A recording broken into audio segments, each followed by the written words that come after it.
San Diego's Balboa Park is an urban park unsurpassed in its extraordinary balance of natural and man-made beauty.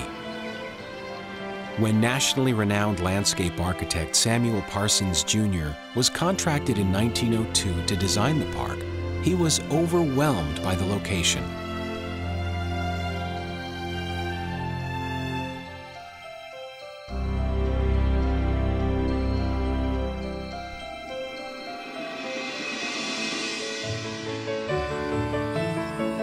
More than a century later, the location continues to compel.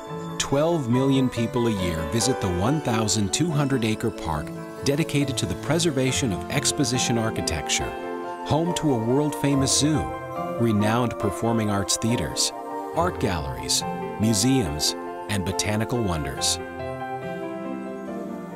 Maintaining a civic treasure of this magnitude is eternal, and Balboa Park's popularity goes part and parcel with its challenges.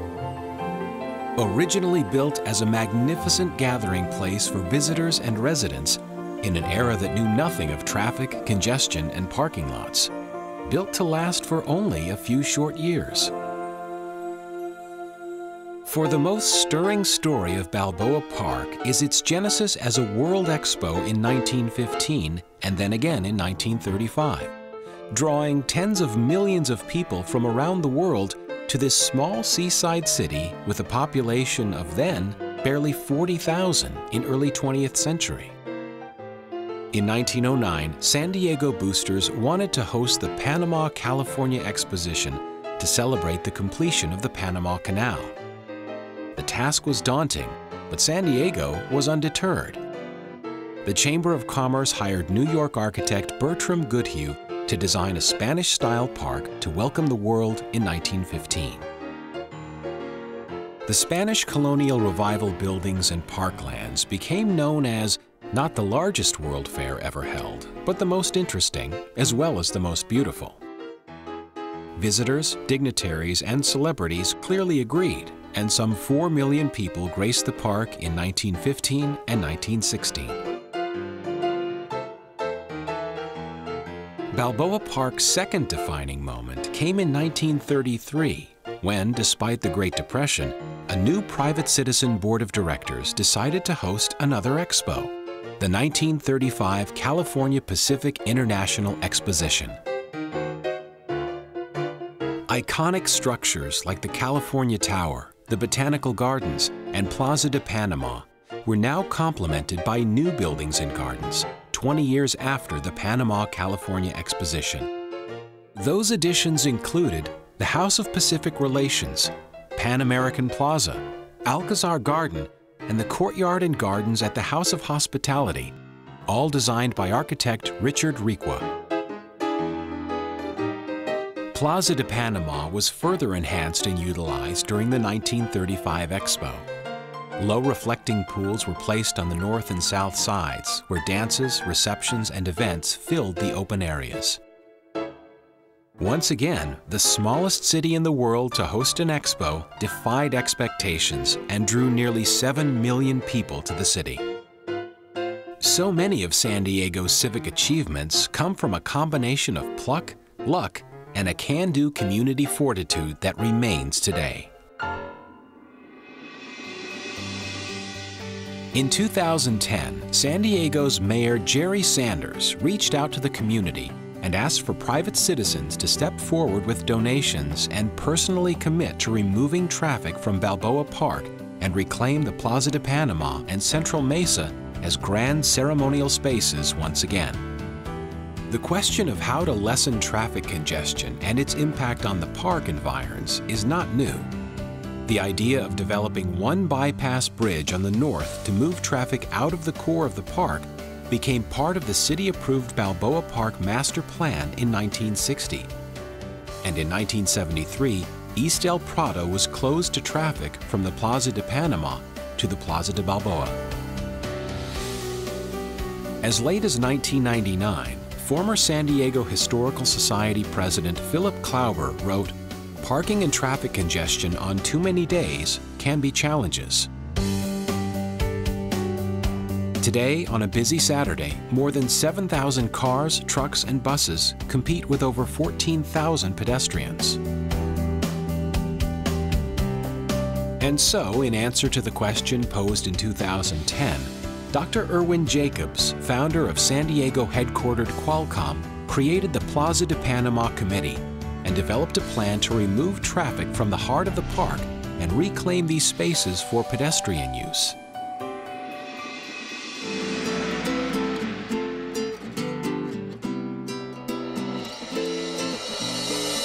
The Plaza de Panama project will transform the core of Balboa Park into a grand public space for visitors and citizens alike.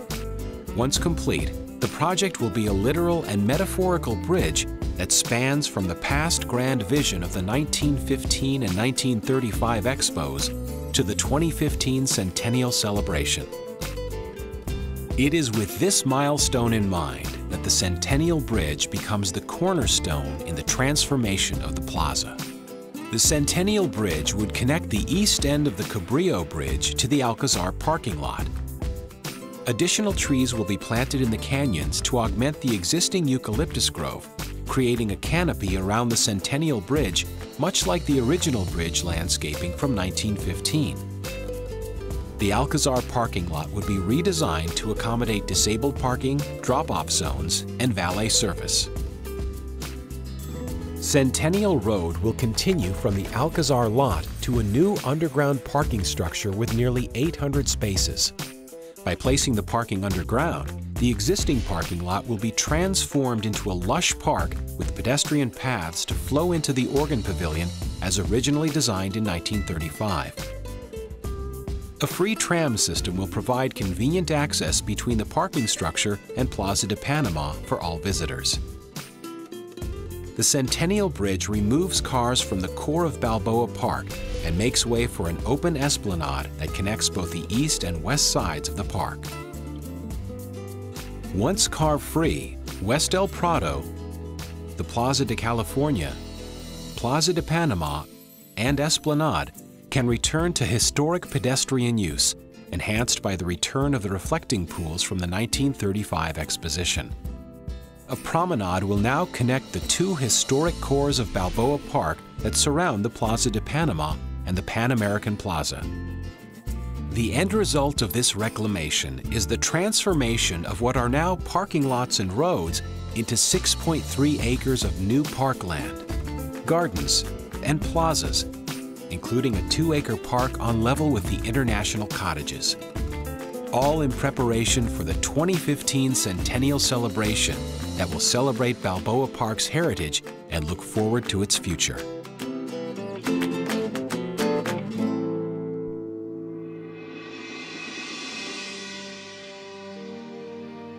The roll call of visionaries and philanthropists who have played an essential role in making Balboa Park what it is today is remarkable.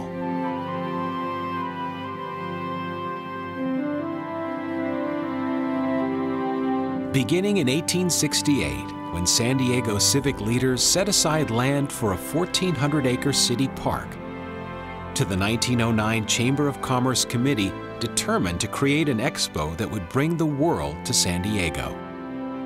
And again, a private citizen committee focused on an exposition during the height of the Depression to nourish the hope of a golden tomorrow.